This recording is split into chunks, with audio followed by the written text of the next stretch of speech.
प्रिय दोस्तों, नमस्कार, जय हिंद। मैं संदीप कुमार पटेल आज आप सभी को इस वीडियो के माध्यम से फ्यूजन इंडक्शन में E2 एरर को रिपेयर करना बताएंगे और करके दिखाएंगे। चलिए वीडियो को शुरू करते हैं। देखिए, सबसे पहले जैसे ही हम सप्लाई देकर ऑन करते हैं 2 से 3 सेकंड बाद ही हमें E2 का एरर देखने को मिल जाता है। यह E2 का एरर किस कारण से आया है, इसी को हम रिपेयर करेंगे। अब हम इंडक्शन को पूरी तरीके से खोल लिए हैं और थोड़ा जूम करके आपको सही से दिखाएंगे कि किस कमी से हमारा इंडक्शन में E2 का एरर आया हुआ है।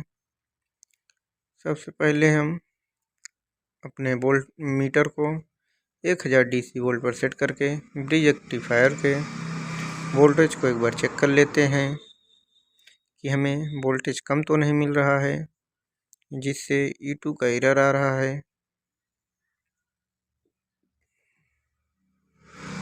देखिए, यहाँ पर वोल्टेज भी हमें सही मिल रहा है।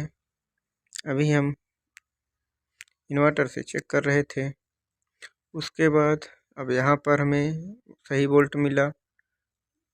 जो यहाँ पे हमने जो चेक किया वह जो हमारे तीनों डायोड लगे हुए होते हैं, उसके बाद से जो रेजिस्टेंस लगा हुआ होता है वहाँ पर।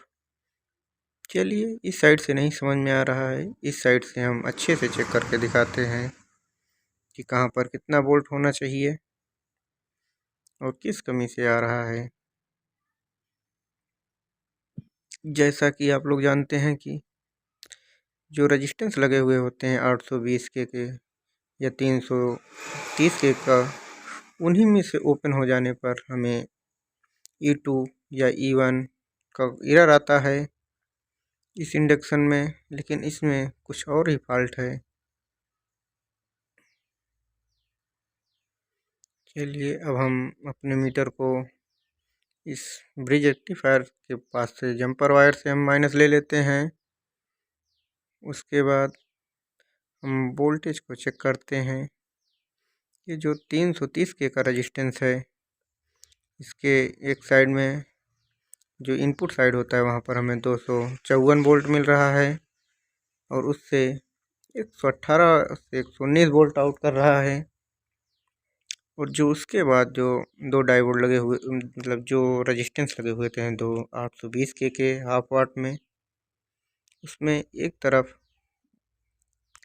जो पहला वाला रेजिस्टेंस है वहाँ पे हमें 2.09 वोल्ट प्राप्त हो रहा है, जो कि सही है।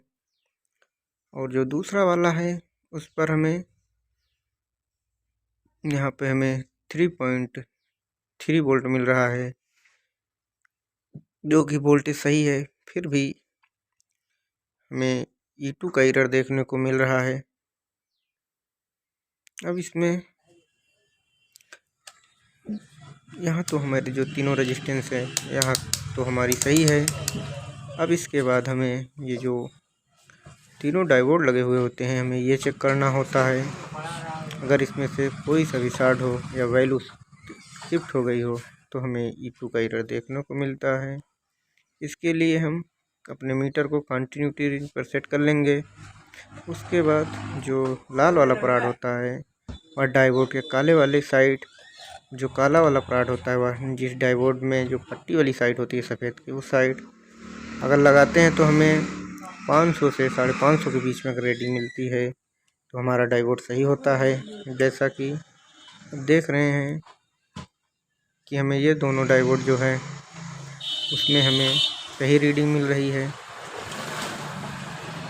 अब जो बचा हुआ डायोड है रेजिस्टेंस के पास वाला, हम उसको चेक करते हैं तो देखिए यहाँ पर हमें कोई भी रीडिंग प्राप्त नहीं हो रही है और हमें बीप का साउंड भी सुनाई दे रहा है। कभी कभी यह होता है कि डायोड का जो रीडिंग होती है वह बढ़ जाती है, तब भी हमें बीप की आवाज़ सुनाई नहीं देती, लेकिन हमें डायोड चेंज करना होता है। अब हम एक बार पार्ट को चेंज कर लेते हैं। लाल वाले को पट्टी साइड और काले वाले को काले साइड लगाते हैं तो हमें जो डायोड सही होगा उस पर हमें कोई रीडिंग नहीं मिलेगी, और जो ख़राब होगा उसमें हमें कुछ रीडिंग मिलेगी या हमें बीप की आवाज़ सुनाई देगी। देखिए वह दोनों रजिस्टेंस डायोड जो है सही हैं। तो यह डायोड जो है हमें कोई भी रीडिंग नहीं दे, एक बार रीडिंग दे के कम हो जा रहा है और बीप की आवाज़ सुनाई दे रही है। मीटर पलट कर देखते हैं तब भी हमें कोई रीडिंग नहीं देती और बीप की आवाज़ आती है।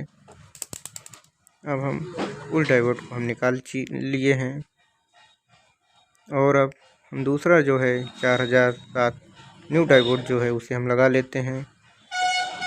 लगाने के बाद आपको दिखाएंगे कि हमारा फॉल्ट सही हुआ या नहीं। अगर वीडियो पसंद आएगी तो वीडियो को लाइक करें, चैनल को सब्सक्राइब करें और बेल आइकन को ज़रूर दबाएं, जिससे अगली वीडियो का नोटिफिकेशन आप तक आसानी से पहुंच सके। चलिए अब हम डायोड को लगा चुके हैं। अब हम एक बार आपको ऑन करके दिखाते हैं कि हमारा इंडक्शन का E2 का एरर जो है वो दूर हुआ कि नहीं। देखिए हमने जैसे ही ऑन किया तुरंत ही 0 आ गया और E2 का एरर हमारा हट चुका है। हम बर्तन जब रखते हैं तो हमें 1100 शो कर रहा है और बर्तन सेंस भी हमारा करने लगा है। वीडियो को पूरा देखने के लिए आपका धन्यवाद। आपका दिन शुभ हो।